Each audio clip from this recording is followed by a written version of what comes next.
अस्सलामुअलैकुम। पिछली वीडियो में हमने जहाँ बात छोड़ी थी वहीं से शुरू करते हैं। तो यहाँ पे दूसरी मज़ीद और ऊंचे दर्जे की रेगुलेशंस भी होती हैं और मैंने इनके बारे में बात करना शुरू की थी जब मैंने आर बी प्रोटीन का जिक्र छेड़ा था। तो जो कंट्रोल होता है सेल साइकिल का, ये होता है एक ऊंचे लेवल पर। आर बी के साथ साथ कुछ दो और अहम प्रोटीन्स भी होते हैं इधर। इनमें एक अहम प्रोटीन जिसके बारे में हम बात करते हैं, जो रेगुलेट करते हैं बड़े ऊंचे लेवल पर, वो है P53 या P53। इसका एक निकनेम भी है जिसको कहा जाता है the guardian of the genome. तो P53 डीएनए को बाइंड करेगा बराह रास्त वो प्रोटीन बनाने के लिए जो ब्लॉक करते हैं सेल साइकिल को आगे बढ़ने से। इनमें से एक प्रोटीन होता है P21। ये P21 फंक्शन करेगा CDK को रोकने के लिए, तो CDK नहीं कर पाएगा एक्टिवेट डीएनए रेप्लिकेशन को, या कह लें माइटोसिस को एक्टिवेट नहीं कर पाएगा। आरबी एक और प्रोटीन है जिसको एसोसिएट किया जाता है P53 के फंक्शन से, और इन प्रोटीन्स को समझा जाता है ट्यूमर सप्रेसर जीन्स।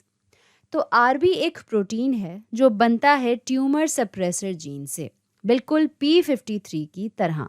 तो इसको मैं यहाँ लिख भी देती हूँ। ये प्रोटीन्स बनते हैं ट्यूमर सप्रेसर जीन्स से, और इनका होना ज़रूरी भी है क्योंकि अगर इनमें कोई डिफेक्ट या ऐब हो या इनमें किसी तरह की म्यूटेशन हो जिसकी वजह से इनमें फंक्शन कम हो जाए, तो इसके बाद जो होता है वो ये कि आपके अंदर कैंसर होने के इम्कान ज़्यादा हो जाते हैं। तो ये बहुत ज़रूरी है कि आपके पास हों ट्यूमर सप्रेसर जीन्स। और मिसाल देने के लिए कितना ज़रूरी है, अगर आप P53 को देखें, 50% से ज़्यादा ट्यूमर्स में डिफेक्ट होता है P53 में। और आरबी को अपना नाम आरबी इसलिए मिला क्योंकि आरबी में कोई डिफेक्ट हो तो आँखों का ट्यूमर पैदा होता है, और इसको कहते हैं रेटिनोब्लास्टोमा। इधर रेटिनो से आता है आर और ब्लास्टोमा से आता है बी, और इसी वजह से इन दोनों प्रोटीन्स को समझा जाता है ट्यूमर सप्रेसर जीन्स। इसके मुकाबले में P21 बड़ा गैर मामूली है, और वो इसलिए क्योंकि इसके डिफेक्ट होने से कैंसर नहीं होता। इसके बजाय साइंसदानों ने ये पता लगाया कि चूहे जिनमें P21 नहीं होता, उनमें काबिलियत होती है कि वो अपने लिम्स यानी आज़ा को कर लें रीजनरेट, यानी दोबारा पैदा कर लें। कितनी अजीब बात है। तो अभी भी हम जांचने की कोशिश कर रहे हैं कि ये सारे प्रोटीन्स किस तरह से काम करते हैं, लेकिन इस बात को समझना ज़रूरी है कि ट्यूमर सप्रेसर जीन्स बहुत ज़रूरी हैं इस बात को यकीनी बनाने के लिए कि हम सेल साइकिल को रेगुलेट करें, ताकि हम सिर्फ तकसीम वाले फेज़ में ना जाएं।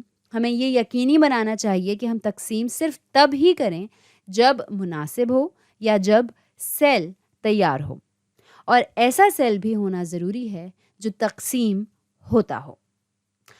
तो आज के लिए इतना ही।